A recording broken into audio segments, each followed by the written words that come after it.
In this video, we discuss the proof of the fundamental theorem of calculus as stated in the Larson calculus text. That's Larson Calculus 10th edition.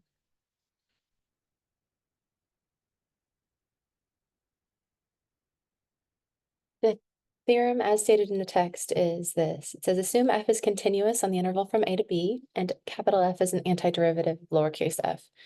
Then the integral from a to b of f of x dx is f of b minus f of a. So first thing we do is we assume that these things are true, and then we want to think about the implications of these things. We'll assume that f is continuous, and we'll assume that capital F is an antiderivative. So that just means that f prime, or capital F prime, is equal to lowercase f. And then we think about the implications based on the other theorems in the book, other facts from the book.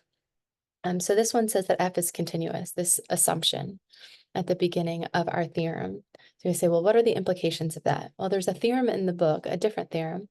It tells us that if that function is continuous on the interval from a to b, then it's definitely integrable. That means the limit that defines this integral exists. So that's one implication. I'll say by theorem 4.4 in our text, f is integrable. Or in other words, we'll just say that means the limit as the norm of the partition goes to 0. Remember, that's the width of the largest subinterval of the sum as I goes from 1 to n of f evaluated at x sub I star times delta x sub I, where x sub I star is just some x value on the subinterval, exists. And we know, just from our understanding of limits, that if that limit exists, it's a finite number, it's unique.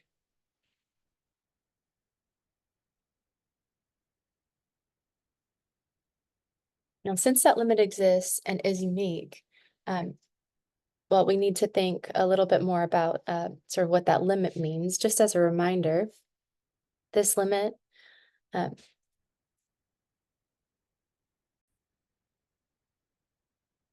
means that for every epsilon greater than 0, there exists a delta greater than 0, such that when the norm of the partition is less than delta, the absolute value of the Riemann sum minus the value of that limit, which is denoted by the integral from a to b of f of x dx,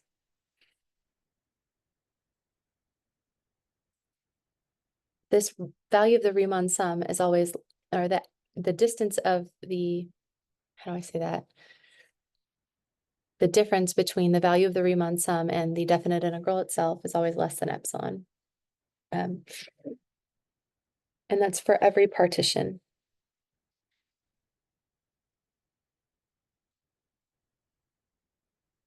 Of the interval from a to b. And any x sub I star in each subinterval.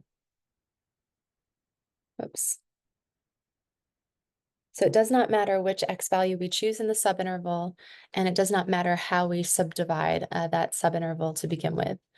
So we can say, okay, our subinterval looks like this. We've got an interval from a to b. All of these intervals might have different sizes. Some are very small, some are larger.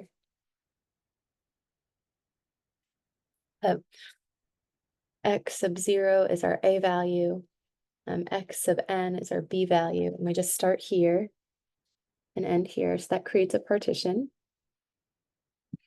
Or that is a partition, excuse me. And then on every subinterval, we're choosing an x value. Call this x sub 1 star. And on the interval from 1 to 2, we'll have x sub 2 star. And on the interval from 2 to 3, we'll have x sub 3 star. So we're just selecting a particular point in that interval for our x value for each one. X sub 4 star on this one, and then x sub 5 star on the last one. Because I've chosen 1, 2, 3, 4, 5 subintervals. Okay. So this limit exists. It's equal to the value of the integral, excuse me. And our claim is, in the theorem, we're trying to show that this integral has to equal the antiderivative evaluated at b minus the antiderivative evaluated at a.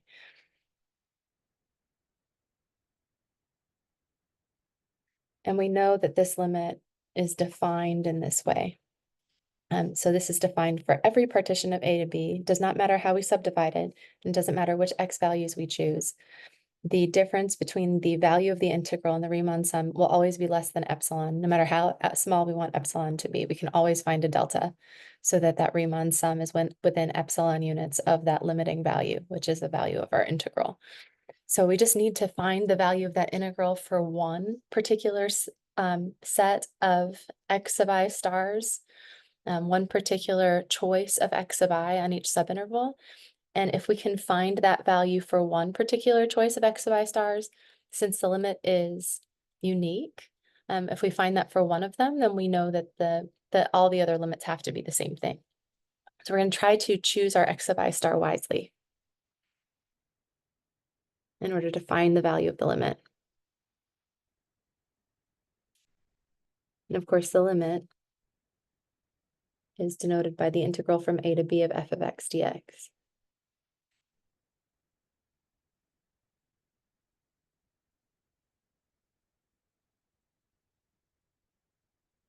And it turns out we're going to use the fundamental theorem calculus, or not fundamental theorem calculus, excuse me, the mean value theorem to do that.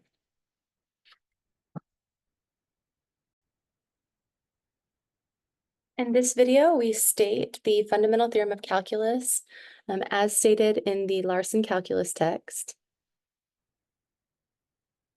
This is Larson Calculus 10th edition. And then we prove it. In the last video, we talked about how to apply the theorem, but this one is about the proof.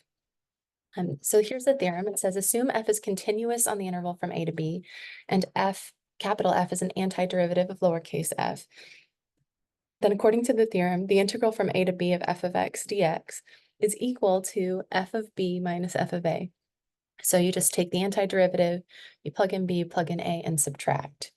Say, okay, well, how do we prove this? Well, one type of proof is called a direct proof. If you're trying to show that P implies Q, so some statements imply other statements, you just assume those statements at the beginning, and then you try to say, okay, if those things are true, what are the implications of those things? If F is continuous and if F has an antiderivative, and this is what it's called, then what are the implications? What we're trying to do is show that the implications of lowercase f being continuous and capital F being an antiderivative of f are that this integral has to equal f of b minus f of a. So that's basically the structure of a direct proof. You assume the beginning, that first statement, assume f is continuous. Then you say, what are the implications of f being continuous? Well, there was another theorem in our book that said if f is continuous, then f is integrable. It's theorem 4.4.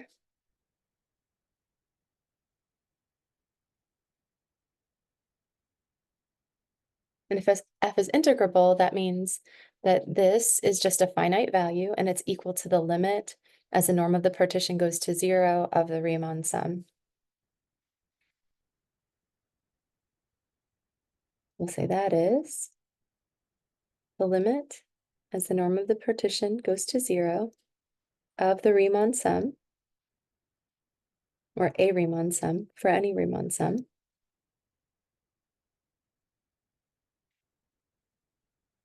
This is the sum as I goes from 1 to n of f evaluated at x sub I star times delta x sub I, where x sub I star is just some particular x value on the interval from x sub I minus 1 to x sub I. And delta x sub I is the length of that interval, so you just take the larger x value and you subtract the smaller one. Oops.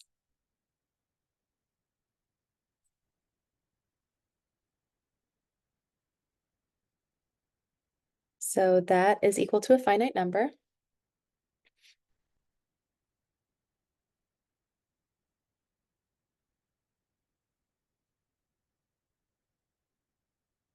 And we represent that limit as the integral from a to b of f of x dx. So we know that this limit exists. Now we want to, because the function is continuous, we're certain this limit exists. Now we want to show that this limit has to equal f of b minus f of a. Now, it helps to actually understand what that limit means. So let's write down what that limit means now. The limit as the norm of the partition goes to 0 of the Riemann sum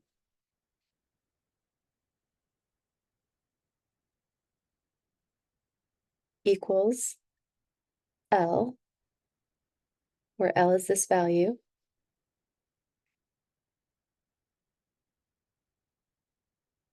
if the following is true. This statement is equivalent to the following. For every epsilon greater than 0, no matter how small,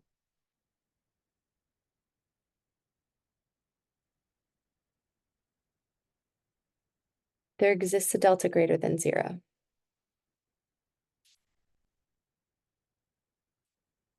Such that for every partition,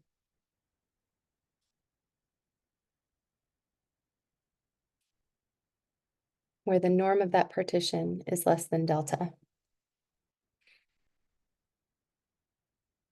the absolute value of that Riemann sum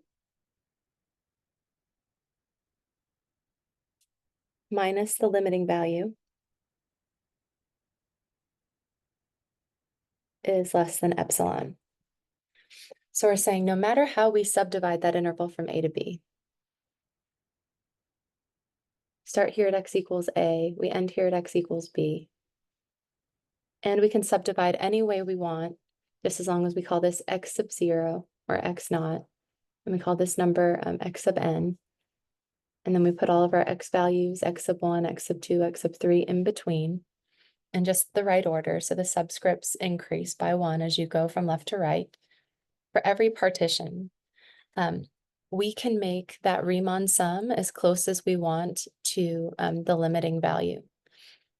No matter how small, no matter how close we want to be. This epsilon is measuring sort of the difference between the value of the Riemann sum and the actual value of the integral, or that if we're thinking of that function as positive all the time, we can think of that as the area under the curve. So the difference between the Riemann sum, which is typically an approximation, and the value of the integral is going to be less than epsilon, no matter what epsilon is. So we could say we want to be within 0.000001 of the actual value of this. Well, the definition of the limit says, if this is truly equal to this, then no matter how small epsilon is, I can always find a delta. So that if the norm of the partition is less than delta, so that means the width of the largest interval is smaller than that particular value of delta, then my Riemann sum will be within epsilon units of the actual value of the limit. So basically, we just keep making the norm of our partition smaller and smaller, so that the difference between the value of the Riemann sum and the actual value of that area under the curve is less than epsilon. We can always do that. No matter how small epsilon is, I can always make the partition small enough so that I'm within epsilon units of the actual value that I'm looking for. And again, look at the wording. This is for every partition. And then for every choice of x sub I on the interval. It doesn't say that in this statement here, but it's actually in the book. It says, regardless, this is true, regardless of the choice of x sub I star.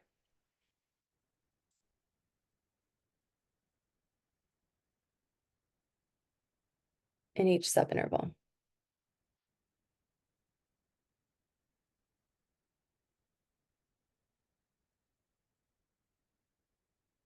So no matter what I choose for my x sub I star, as long as for any epsilon, I can always make my partition small enough so that the Riemann sum is within epsilon units of the true value of the integral. Okay. So that's true for every partition and every x sub I star.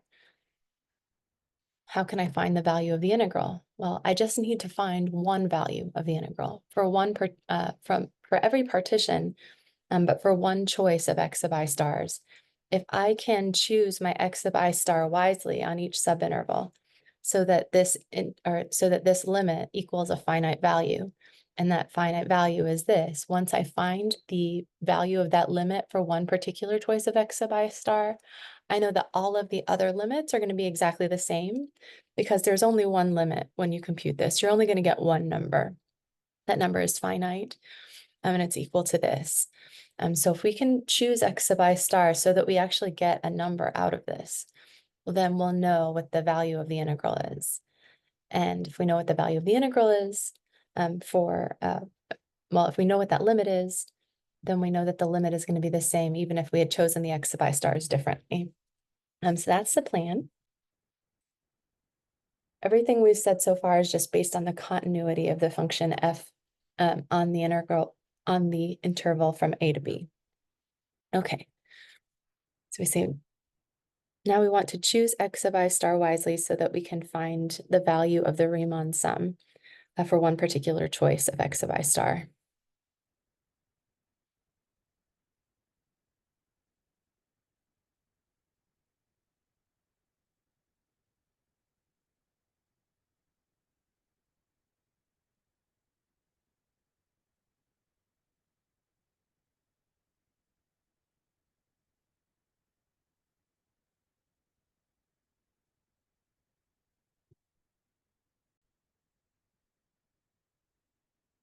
So let's let delta be any partition of the interval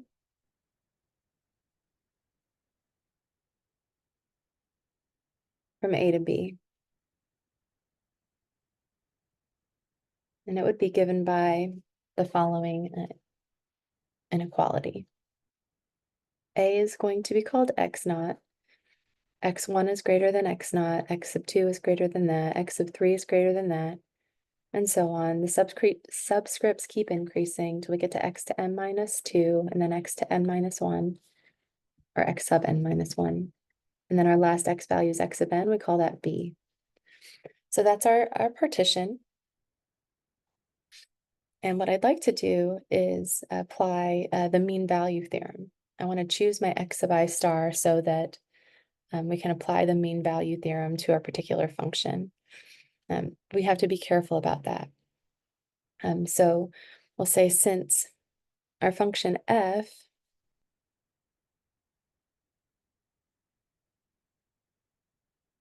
is equal to capital F prime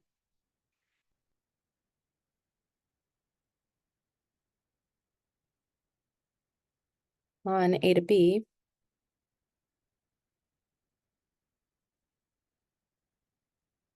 we know that f, the capital F, that antiderivative,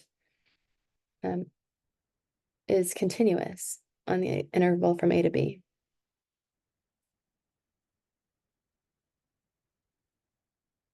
And we know that because differentiability implies continuity.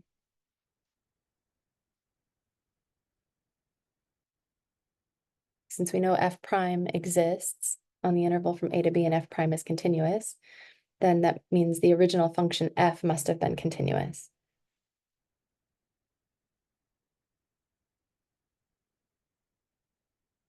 And you might say, so why do I need that? Well, because of the mean value theorem.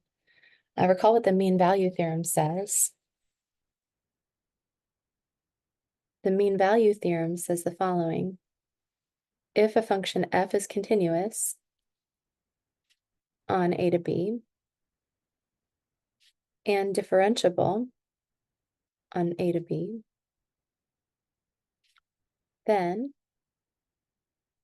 there exists, and let's just call it x sub I star on a to b, such that the instantaneous rate of change of the function is equal to the average rate of change of the function over that interval. This is what I want to use, but I don't want to use the lowercase f. I want to use capital F. I want to use the antiderivative of f in order to do this.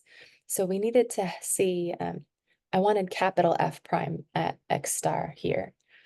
So I needed to show that capital F, that antiderivative is continuous on the interval from a to b and differentiable on the interval from a to b. And I think we've shown that.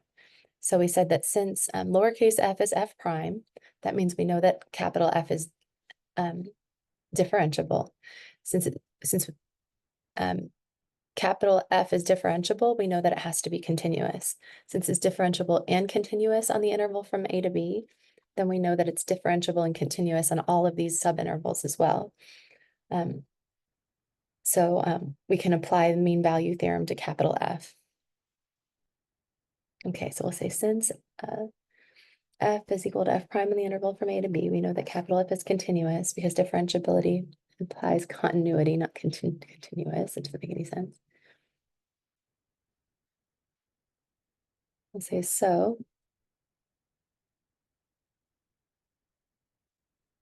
By the mean value theorem,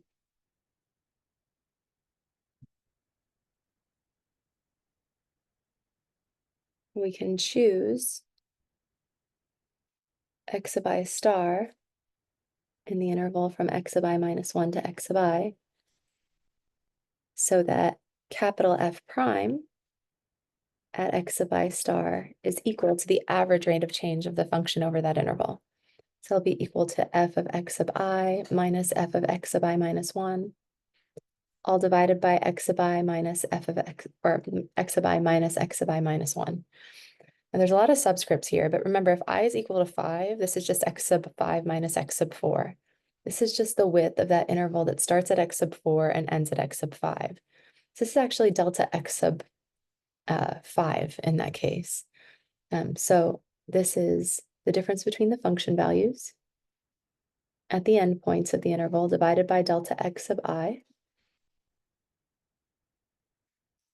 So there's always an x sub I star on this interval such that the derivative of the antiderivative at x sub I star is equal to this average rate of change. But remember, the derivative of the antiderivative is just the original function. So this is the same as saying that f of x sub I star, lowercase f, and if I multiply both sides by delta x sub I times delta x sub I is equal to f at x sub I minus f at x sub I minus 1. And I actually think that makes sense.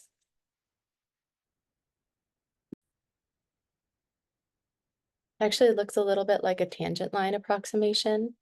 We're saying this derivative, which is change in y over change in x, times change in x is a change in y, and that's equal to the actual change in y of the original function. You say, okay, well, that's true for x sub I star, where x sub I star are the x's guaranteed to exist by the mean value theorem. Now let's take the sum as I goes from 1 to n of that.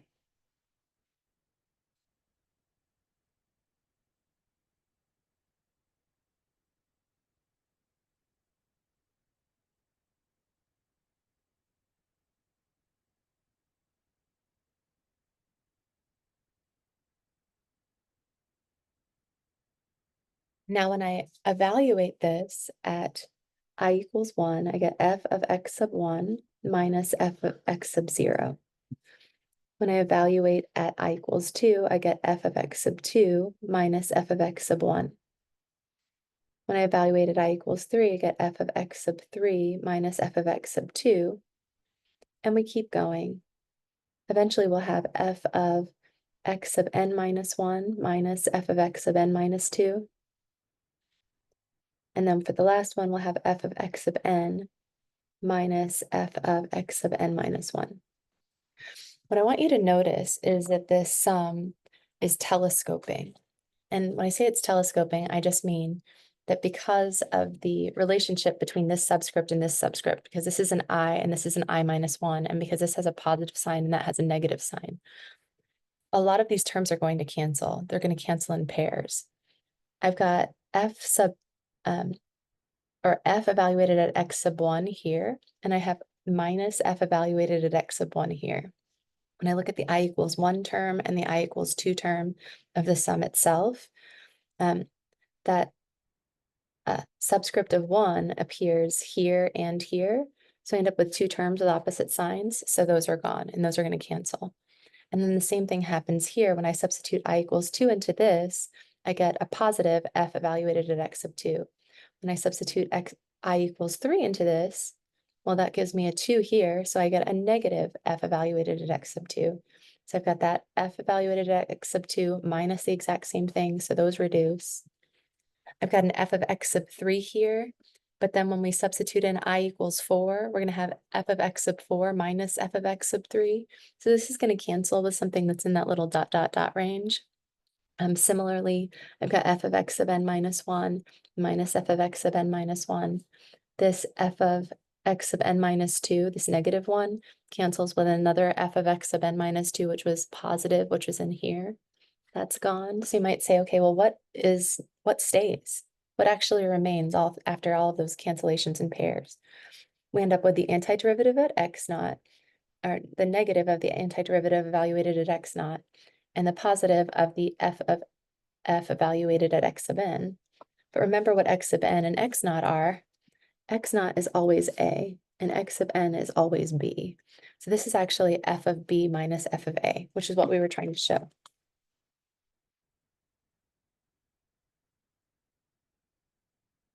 The first time I saw this, I was like, what? The Riemann sum is exactly the value of the integral? You're like, how is that even possible? It turns out that it's not always exactly the value of the integral. We know we've done a lot of Riemann sum calculations for partitions, for regular partitions where all these delta x's were the same. And we don't always get the value of the integral. If I evaluate this, I don't, with that example that we did in the last couple of videos, the area under the curve was 15. I don't always get 15. I get something close to 15, right? I get something a little bit less than 15, something a little bit greater than 15, whether I use the upper or the lower sum.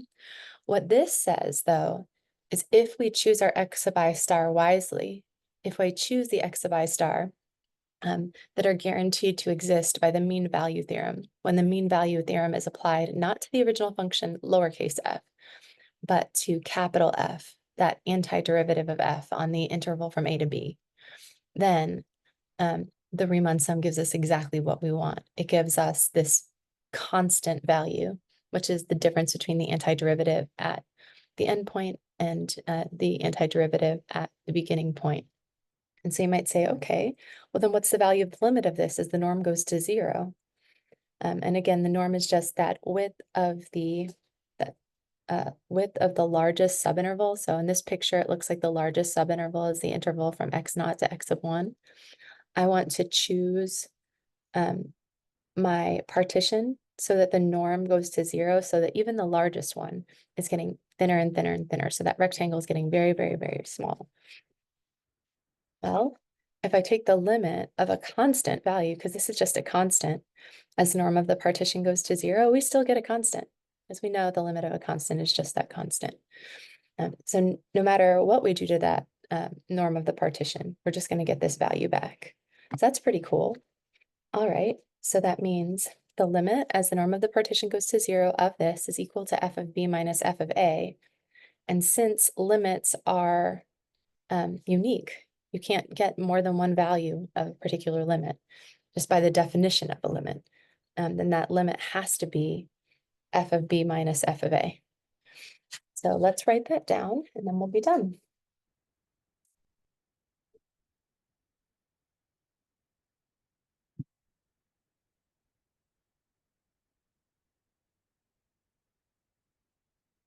So we'll say that implies the integral from a to b of f of x is the limit as the norm of the partition goes to 0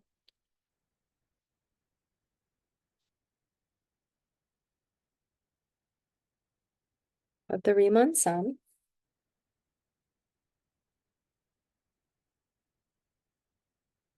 which is the limit as the norm of the partition goes to 0 of f of b minus f of a, which is just f of b minus f of a. And I guess we should say something about those x values satisfying the mean value theorem.